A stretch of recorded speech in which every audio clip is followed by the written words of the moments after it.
So I'm currently 32 and I've been trying to make money since I was 22. So it's at least 10 years that I've been trying to make money. Now, currently I do make quite a substantial amount of money.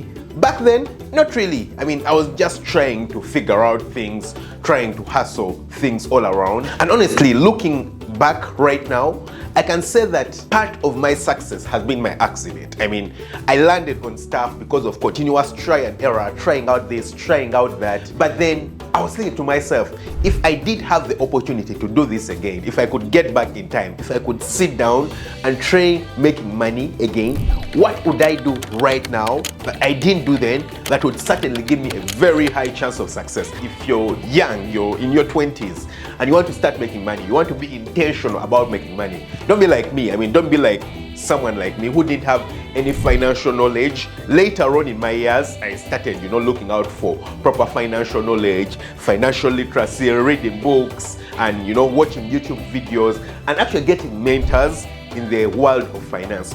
Back then, there was nothing like that. I was simply trying to figure out things on my own. So if I were to look back, if I were to move back and try to make money once again in my 20s, what do I think would be those really crucial things to do, to implement in life that would ensure that they increase your chances of success and making money or getting there quicker later on? In today's video, I'm going to be sharing that with you, so stick around right through to the end. The first one is start earlier. Yeah. Now, the crazy bit is that it doesn't matter what field you're in, there are very few things that ever beat experience. Yeah, experience is like that cream de cream. There's so much that you learn through experience that is very difficult to encounter in other areas. And it doesn't matter who you are. Usually, if you have a head start, if you start doing the things earlier, usually by the time the other people catch up, you've learned so much in that time that it's very difficult for other people to catch up. I mean, look at some of the richest people. It doesn't matter in which field. Yeah, look at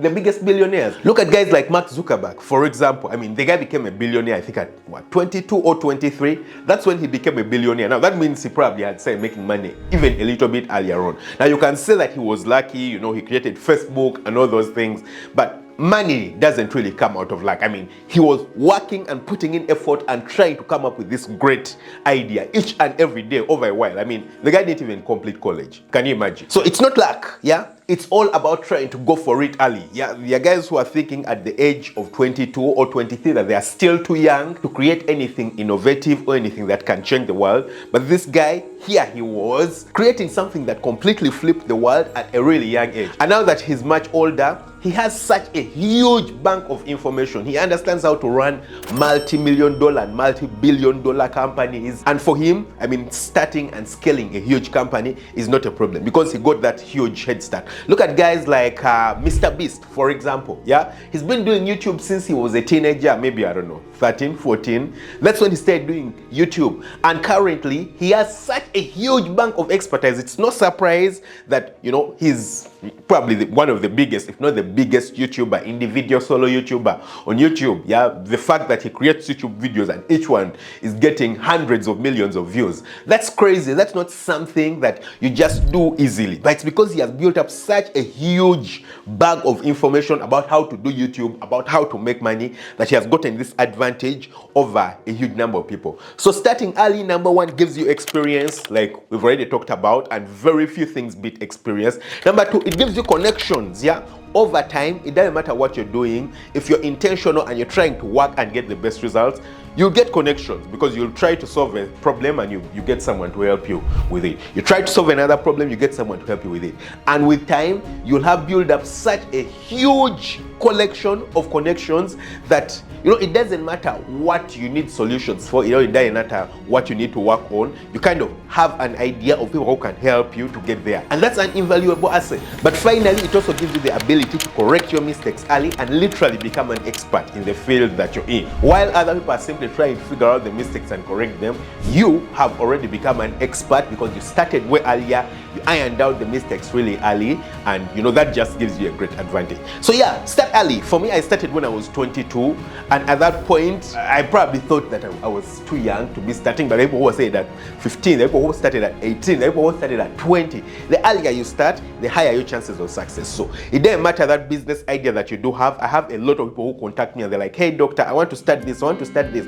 Do you think I should wait and get done with my university or college or whatsoever before I start, or I should do them concurrently? Do you think I'm too young? No, there is nothing like being too young. Yeah, if you do have the mental capacity to try it out and start it and actually manage it, then go for it. You don't need to wait forever simply because you're young. The second thing that I would advise anyone in their 20s is to be very, very intentional with the relationships that you do create. You see, relationships do build you or break you, yeah?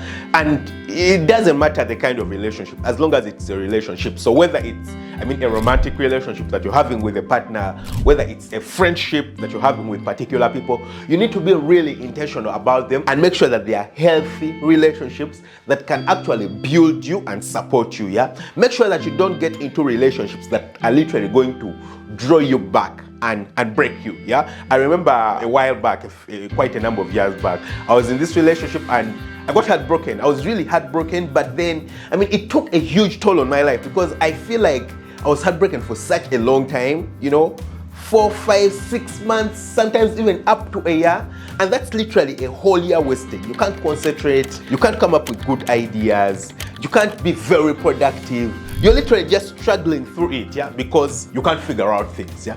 You need to make sure that, the relationships you're building are able to build you up. If I hadn't lost, that time because of stepping back and getting stressed, trying to deal with other things that ideally should be supporting you, because if you're getting into a relationship, whether it's a romantic relationship or a friendship, the purpose of relationships is to embolden you, to provide you with strength, to provide you with support. Yeah, if your wife or your girlfriend or your husband is not supporting you but they are stressing you on the other hand, then what's the purpose? You'd rather discard it and just let go of it. Yeah, if your best friend or your friends are not the kinds of friends that build you and make you a better person, they're the kinds of friends who, when you go to deal with or to work with, they just draw you back.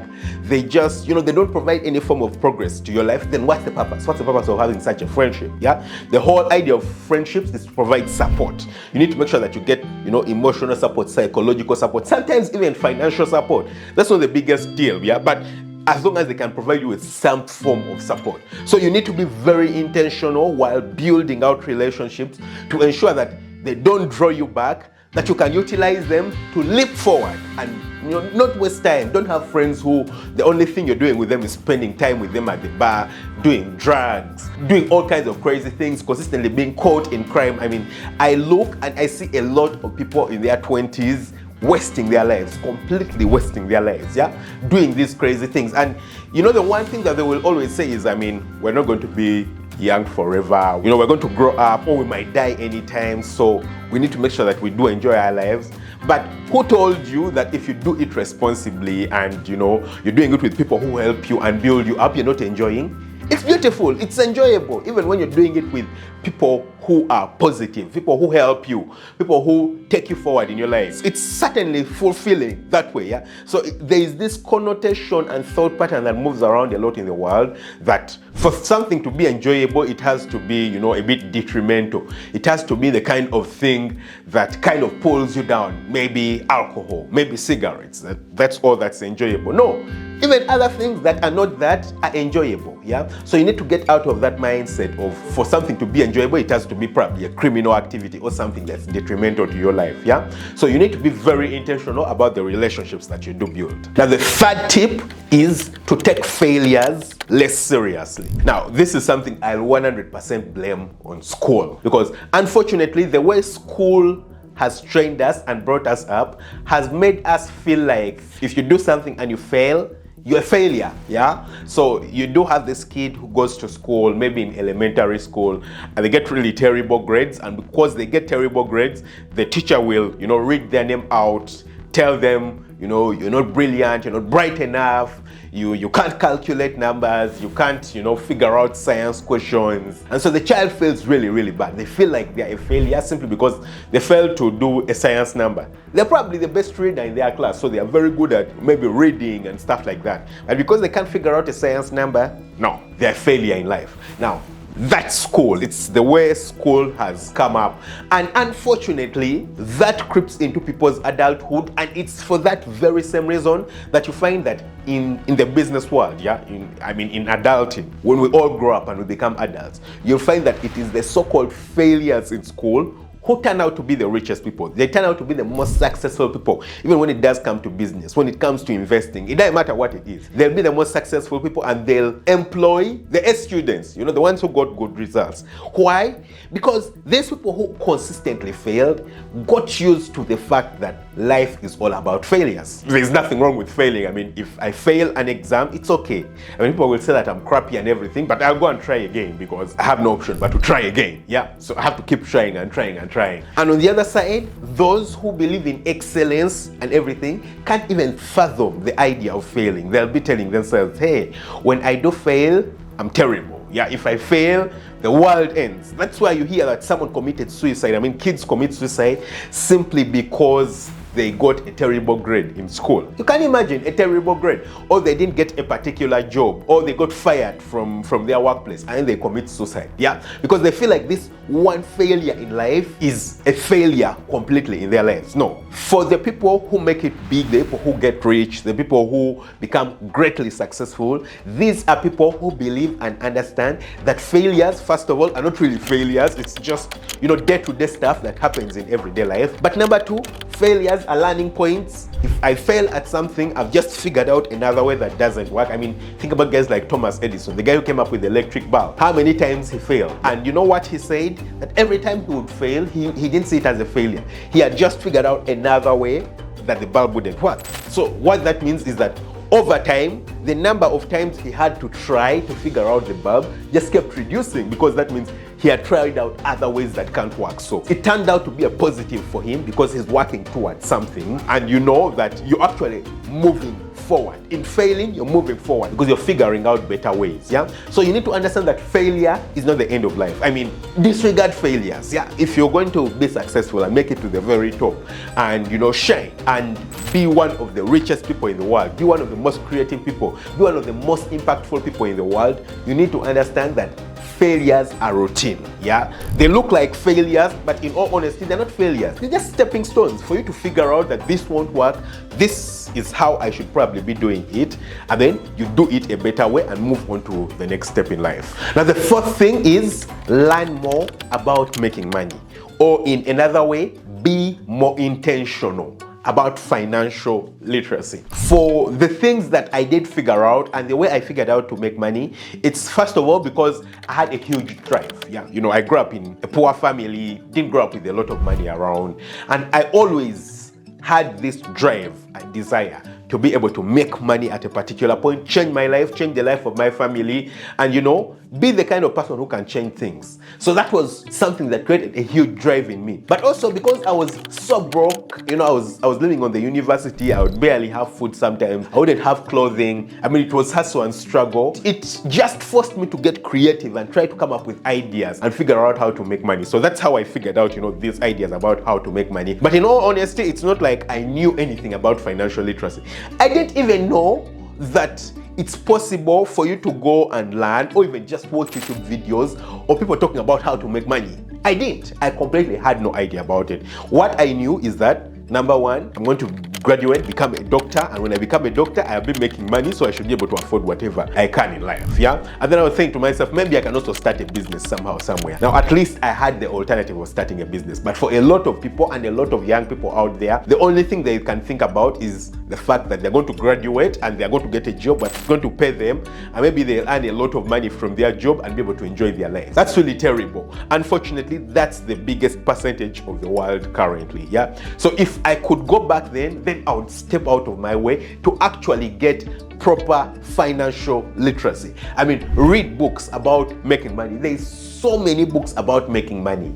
Read books about coming up with solutions and coming up with great business ideas that can change the world. These are the things that are going to spark things in your brain and drive you in the direction of actually getting creative and making money. If I had known this earlier, I would certainly been way more intentional and not just falling on things by accident, and most probably I would have gotten to this point much quicker than I have currently. And then finally, don't mind the results. so much. I know that's really crazy. You see, when you're starting out, when you're young and you want to make money, you imagine that when you do X, you're going to get Y. Yeah, when you do X, you're going to get Y results. Unfortunately, I mean, the curve of life is not like that. Usually, you have to put in way more effort and try to do things, and you'll see the results much later on. I'll give you an example. For me, when I was at the university, I decided to learn graphic designing, for example. Yeah, so I told myself I'm going to teach myself the skill about graphic designing, artwork and all that kind of stuff. So I would spend hours, loads and loads of hours doing stuff.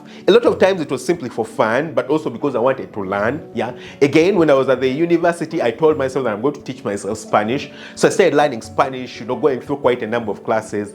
I didn't think that these things, would have great impacts on my life later on. Yeah, right now I can tell you that, first of all, if I hadn't taken those Spanish classes, I think my life would be completely different from what it is right now, because those Spanish classes, which I took myself from YouTube and taught myself, created a very huge moment in my life that is a huge determinant of where I am right now. That's number one. Number two, those graphics classes, I mean, again, I'm calling them classes, but it was me teaching myself from YouTube and things like that by experience, reading PDFs. It's not like I went to a class and paid, but still they are classes. Yeah, those graphics classes that I took completely flipped my life around. It's because of them that I can sit in front of a camera and record good videos like this.